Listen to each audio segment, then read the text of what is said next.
দেখুন আজকে আমি কত কিছু বানাচ্ছি এই ছোট কড়াইয়ের মধ্যে আর ইন্ডাকশানে। এই যে একবার মাংস হচ্ছে, মানে চিকেন হচ্ছে, আর বাকিটা এখানে রয়েছে। এখানে গ্রেভিটাও কষে রেখে দিয়েছি, পরে আরেকবার বসাবো।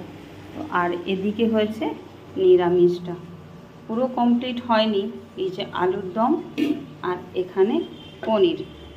তো এই দুটো আবার একটু পরে যখন খাওয়া হবে তখন ঠিকঠাক করে নেব। তো আপনারা ভাবছেন হয়তো তাই তো আমি এত ছোট ছোট জায়গায় এত চিকেন কেন বানাচ্ছি। হ্যাঁ, ঠিকই ভাবছেন।